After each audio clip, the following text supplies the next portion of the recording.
Olá, tudo bom? Você sabia que um dos melhores momentos para queimar mais gordura abdominal, gordura da barriga, pode ser o período da noite, inclusive enquanto você está dormindo? Nesse momento, a gente entra num estado hormonal completamente diferente, em que a nossa insulina pode cair se você fizer as coisas certas, o cortisol muda de padrão, o hormônio do crescimento sobe fisiologicamente e pode ser um momento muito propício justamente para queimar mais essa gordura. Mas foi como eu te falei, né? Só se você fizer as coisas certinhas durante o dia e principalmente nesse horário antes de dormir. Eu vou te passar 7 dicas muito importantes que vão te ajudar nesse sentido. Eu tenho certeza que você vai amar o vídeo.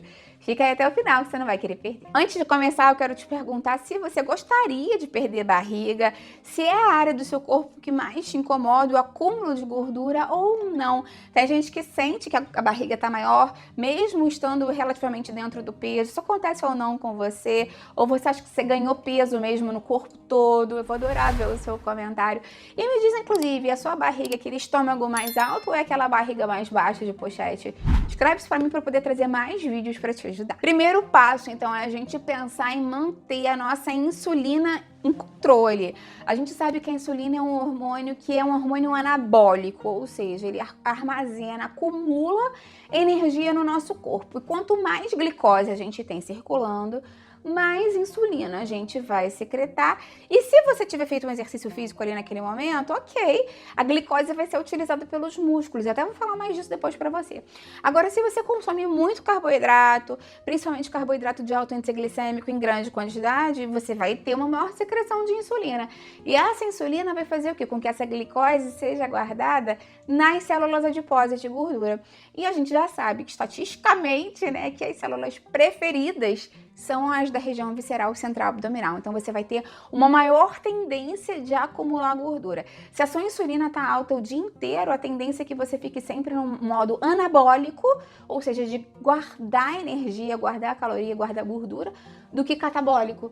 E a gente sabe que o GH, que é secretado durante a noite, é um hormônio catabólico. O GH catabólico nesse sentido de que, apesar dele poder aumentar o tecido muscular, né, o tecido de crescimento muscular, ele diminui a quantidade de gordura no nosso organismo. Então, se você tem uma alta secreção de insulina ali, vão competir, eles são contrarreguladores. Então, o ideal é que você mantenha a sua insulina organizada ao longo do dia. Eu tenho muitos vídeos aqui no canal falando mais sobre como controlar a insulina, sobre índice glicêmico, porque isso tudo está muito relacionado. Eu vou deixar esses vídeos aqui, mas eu já te adianto que para você manter a insulina sob controle, o ideal é que você evite consumir, óbvio, né? Açúcar, doce, produto de padaria, coisas que se transformam rapidamente em glicose. Pão branco, macarrão branco, arroz branco, tudo isso, apesar de não ser o açúcar necessariamente que você consome, vira glicose muito rápido. Quando é absorvido pelo seu intestino, é absorvido como glicose. Então ele não vai saber se isso veio de um pão branco ou de uma colher de açúcar que você botou no seu cafezinho. Esse é um detalhe muito importante. Não é ficar sem carboidrato e sim fazer boas escolhas. Então lentilha, grão de bico, ervilha, carboidratos dos legumes, das verduras, das frutas, dos vegetais, das sementes, são uma opção muito mais interessante para manter a sua insulina mais controlada. Segunda coisa é você tentar manter a sua inflamação crônica de baixo grau controlada ao longo do dia. A inflamação é um dos maiores bloqueadores da queima de gordura abdominal que a gente tem, então criar um ambiente menos inflamatório faz todo sentido quando a gente pensa em diminuir a gordura abdominal. A gente sabe que com relação à inflamação, o que já está cientificamente comprovado é que quando o corpo está mais inflamado, a mitocôndria diminui a eficácia dela. Então, se você quer ter uma melhor usina de energia, que é o que a mitocôndria é, né, transformar calorias, gordura em energia, você precisa ter um ambiente menos inflamatório. A gente sabe que um corpo mais inflamado também tem uma tendência a diminuir o gasto metabólico basal, o que vai piorar essa questão do acúmulo de gordura aqui, nessa região visceral central abdominal. Então, quando a gente consegue diminuir a inflamação, isso fica mais eficiente e durante a noite a gente entra num modo mais de reparo celular, que funciona muito bem quando você não tem um ambiente inflamatório. Então, o que piora a inflamação do seu corpo? Primeira coisa, adivinha? Açúcar, mais uma vez. Por ele aumentar a produção de insulina, isso gera um ambiente mais inflamatório. Mas você já vai ter feito essa mudança por conta que eu te falei antes da insulina. Outras coisas que são pró-inflamatórias são as gorduras ruins. Então, alimentos que são fritos, gordura trans, gordura saturada, muito ômega 6, né, proporcionalmente relacionado com o ômega 3, que é a gordura do bem. aumentado podem deixar o seu corpo no ambiente mais inflamatório. Outra coisa que aumenta mais a inflamação do nosso corpo é o consumo exagerado de alimentos ultraprocessados. A gente sabe que muitas vezes eles são uma bomba de tudo isso, né? Muitas vezes eles têm muito açúcar, têm gorduras ruins, corantes estabilizantes, flavorizantes, muitos compostos ali que nem conseguem ser bem identificados pelo nosso intestino como alimento. Então podem aumentar a nossa inflamação também. Então controlar esses produtos vai te ajudar nesse sentido, a diminuir essa inflamação crônica. Um passo muito importante também é a gente pensar na última refeição logo antes de dormir e ter um cuidado extra. Claro que a gente tem que cuidar do dia inteiro, mas se você vem tendo uma alimentação equilibrada ao longo do dia, mas logo antes de dormir, você toma uma cervejinha, um amendoim, você não resiste, a hora que me dá vontade de comer um doce, se é naquele momento que você peca, isso é o pior para a gordura da barriga, para a gordura abdominal, porque foi o que eu te falei, se nesse momento você secreta muito insulina, você aumenta muito a quantidade de açúcar, de sódio, até que tem mais líquido, se você consome mais alimentos inflamatórios, vai ser um momento em que você vai sinalizar hormonalmente mesmo, metabolicamente, o acúmulo de gordura em detrimento da secreção desses hormônios bons. Então, o ideal é que essa refeição antes de dormir seja a refeição mais leve possível. De repente, uma sopa, uma salada, de repente, uma carne com uma salada. A salada não precisa ser sem carboidrato, não. Foi como eu te falei, você pode botar um grão de bico, uma lentilha, uma proteína de soja. Pode ser um feijão mesmo, com um frango grelhado, uma salada.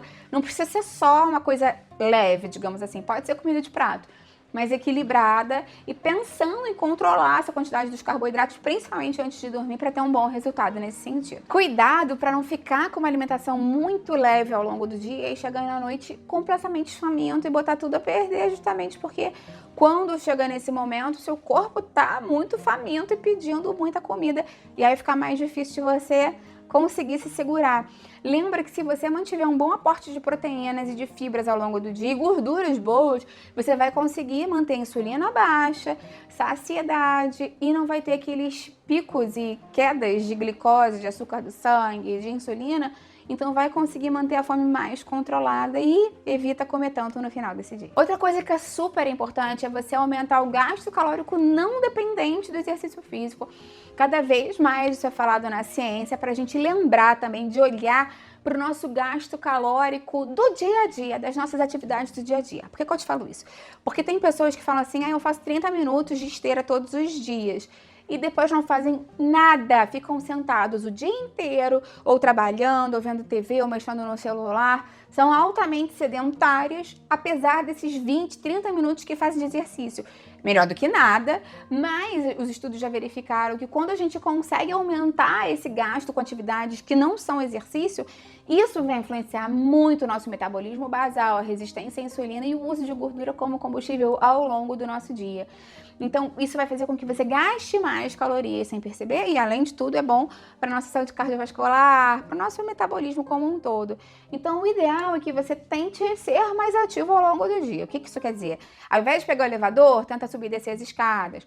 Ao invés de você chegar do trabalho e ficar sentado ali, faz as coisas da sua casa, bota uma aula de dança do YouTube se você quiser, se você gostar, dá uma caminhada, sabe, sai de casa, estaciona mais longe do trabalho, ou enfim, da escola, ou da faculdade, ou do curso, ou enfim, da casa de um amigo que você vai, de um parente. Estaciona um pouquinho mais longe para você ter o ir e voltar andando. Tenta acrescentar mais movimento ao seu dia. Ao invés de pedir ao mercado para entregar em casa, vai ao mercado.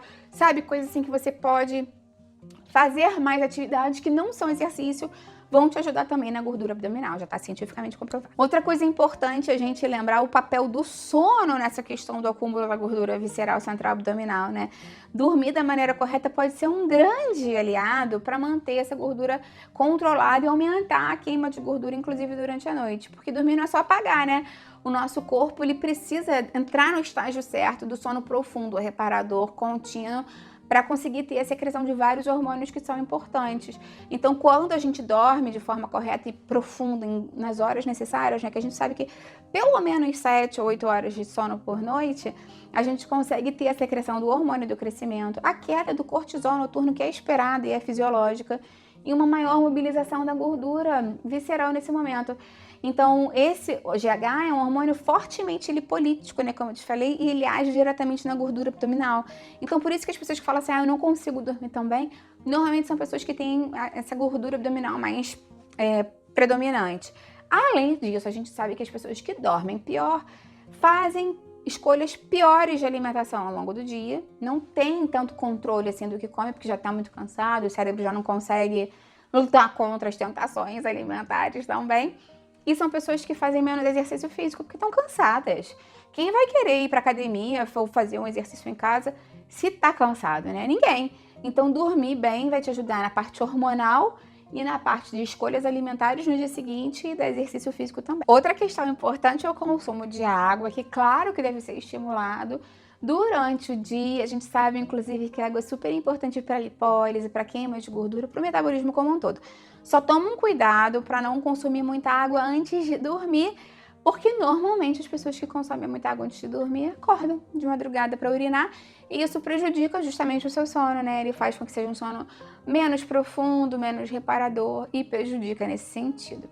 Antes de continuar, eu quero te pedir a curtida no vídeo, se você tá gostando, se você confia no meu conteúdo, já deixa logo a sua curtida. E se você conhece alguém que vai gostar dessa informação aqui que eu tô passando, vamos compartilhar, ampliar nossa corrente do bem. Outra coisa super importante é você, de fato, tentar estimular o seu metabolismo ao longo do dia. Te falei que você pode fazer isso através dos exercícios, atividade física, né? Na verdade, não exercícios, né? Gasto calórico através de atividades do dia a dia, mas é óbvio que o exercício físico, quando ele é bem feito, ele vai ter um efeito naquele momento e depois. Os exercícios que consomem bastante oxigênio têm um efeito EPOC, de consumo de oxigênio pós-treino, bem consolidado cientificamente. E o exercício que mais tem relação com isso é o HIIT, que é o exercício intervalado de alta intensidade. Existem vários treinos no YouTube para iniciantes, para pessoas mais avançadas. Antes de começar qualquer tipo de exercício físico, lembra de conversar com o seu médico, que te atende aí na sua cidade, para verificar se você tem liberação, tudo certinho. E qualquer dúvida, fala com o seu profissional de educação física também. Mas eu só quero te dizer que existem muitos treinos feitos por profissionais de educação física aqui no YouTube mesmo, que você pode fazer e que podem te ajudar nesse sentido. Você pode escrever HIIT, H-I-T, treino iniciante, treino avançado, de acordo com a sua própria capacidade física. O HIIT é muito interessante porque ele estimula muito, o metabolismo ele fica elevado não só naquele momento, mas horas e horas depois, consome muito oxigênio, a respiração celular continua aumentada por muito tempo, então ele gasta muita energia para reparar os músculos entre um treino e outro.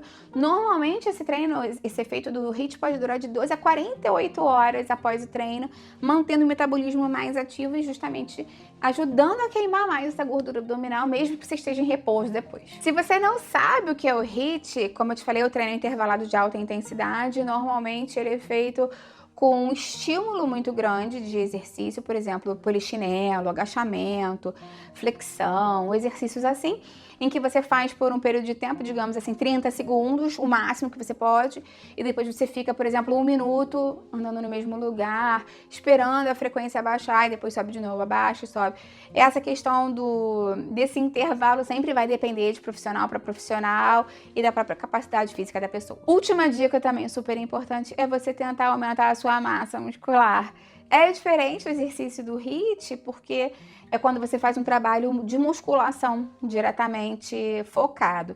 A gente sabe que o músculo tem um grande efeito no nosso metabolismo, ele é um tecido mais metabolicamente ativo que a gente tem, e estimular mais o crescimento muscular vai ajudar você a consumir mais ATP, manter algum tipo de reparo muscular, porque quando a gente faz a musculação a gente tem a quebra do tecido muscular, e fazer esse reparo precisa, né? A gente precisa de energia, de caloria para ter essa reconstrução do músculo. E cada vez que essa reconstrução é feita, o músculo aumenta um pouquinho da hipertrofia, o que aumenta o volume de tecido muscular, o que aumenta o metabolismo basal. Então, pensar em ganhar músculo é importante. Ninguém tá falando aqui para ficar bombado, para ficar super fortão, mas sim manter ou aumentar o seu tecido muscular. Principalmente se você já tá com mais de 50 anos, você já sabe, né, de outros vídeos meus, que a sarcopenia tá batendo a porta ali. A sarcopenia é a perda de massa muscular que acontece fisiologicamente com muitas pessoas com o passar do tempo. E a gente quer prevenir sempre isso. Então, para prevenir, o ideal é que faça musculação, exercício de hidroginástica, pilates, exercícios que foquem mesmo no ganho de massa muscular, para garantir que você vai manter seu metabolismo ativo e isso ajuda você também a queimar mais gordura durante a noite. Quero te lembrar que se você tá acima do peso, além de ter a barriguinha maior, o que vai te ajudar a emagrecer com certeza vai ser um déficit calórico. Então, consumir menos energias do que você gasta vai te ajudar a emagrecer e, consequentemente, também a diminuir a barriga. Controlar a quantidade de carboidratos de alto índice glicêmico, como eu te falei, também pode ser uma excelente estratégia para te ajudar especificamente nesse sentido. E a gente não pode esperar, né, que fazendo um dia dessas mudanças aqui que eu falei pra você, você acorde sem barriga no dia seguinte, né? A gente tem que ter expectativas realistas nesse sentido, que é um processo, né? O tempo que você levou acumulando gordura ali na barriguinha vai ser mais ou menos o tempo que vai levar para você conseguir queimar. Lembra também de qualquer dúvida e qualquer orientação específica que você precise, se você tem alguma condição de saúde ou não, de falar com um nutricionista ou um médico que te acompanha aí na sua cidade, tá bom? Esse vídeo aqui é meramente informativo para te ajudar. Quero saber qual desses passos você vai começar a colocar em prática hoje mesmo. Vou adorar ver o seu comentário. E aproveita também, deixa a sua curtida, isso me ajuda muito. É muito importante para mim. E compartilha com quem vai gostar. Vamos ampliar nossa corrente do bem, eu e vocês, que eu quero aqui. Até a próxima. Tchau, tchau.